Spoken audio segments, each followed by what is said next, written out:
ku rattaba mana subscribe sannan ku danna ƙararrawa. Haka zalika ku baɗa mana like, ku saburbuɗo mana sharhi sannan ku yaɗa wannan ɗauka. Dai kenan. Assalamu alaikum warahmatullahi wabarakatuhu, ya aiki wannan musulmina. Yau ma mun dawo ci gaba da bada shawara da gudunmawa game ga lafiyar mu da dukkanin jikunan mu baki daya. To yau akwai matsaloli da suka ɗan fi addaban mutane zuwa biyu ko mu ce guda uku. Abin da ya shafi rashin kuzari ko rashin ƙarfi ko rashin kuma gamsar da iyalai akan wata matsala ta fi addaba. Wannan yana yi amfani abu zuwa uku zuwa huɗu.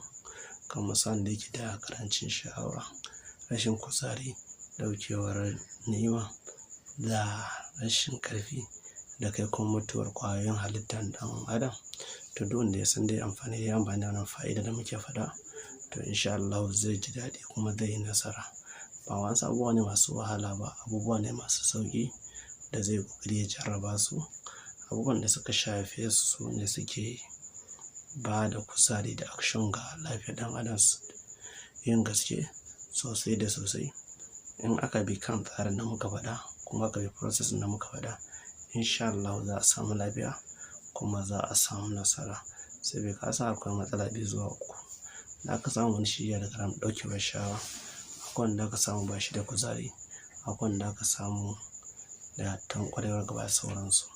To in za ka bi wannan fa'idodin da muka faɗa, duk kusan yana taimakawa har mutuwar ƙwayoyin halitta ya kan iya tasar da su kuma a samu nasara, a samu zuriya ɗayyiba.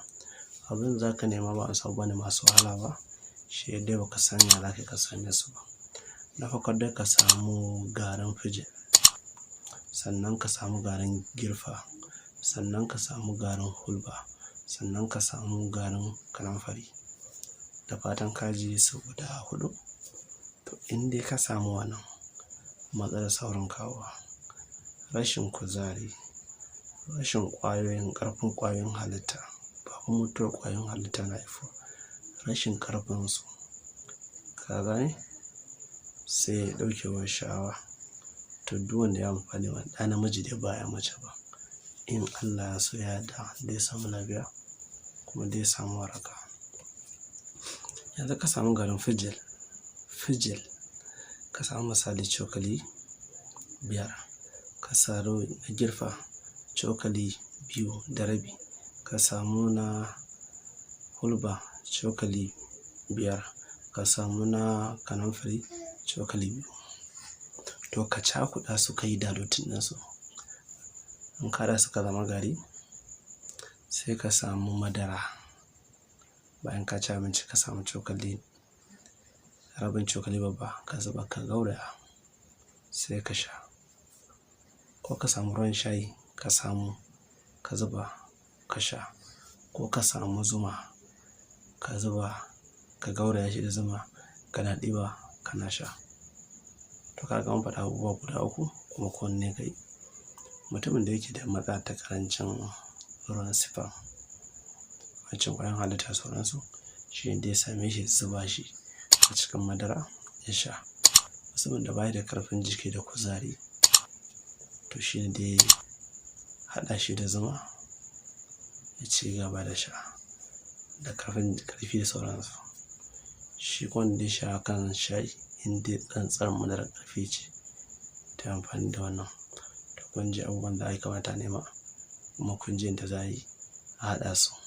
Yanzu dai abin da ya rage, ka samu biro da takarda ka rubuta ka yi amfani da shi, kuma ka san ɗan uwanka shi ma ya kokari ya jarraba wannan fa'ida ɗin.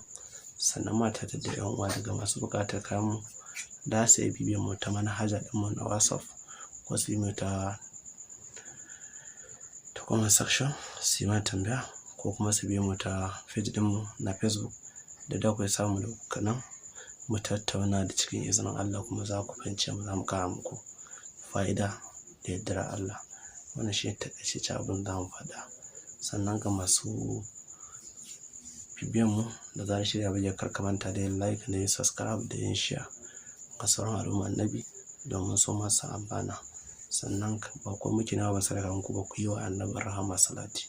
Shi ne abu sadakan da muke nema a wajen ku, domin ku ci gaba da ƙara ƙarfin gwiwa mu ci gaba da amfanan juna da juna. an da mu dakata sai kar mu ja yi sai insha Allah Allahumma salli ala sayyidina Muhammadin wa ala ali Muhammadin wa sallim.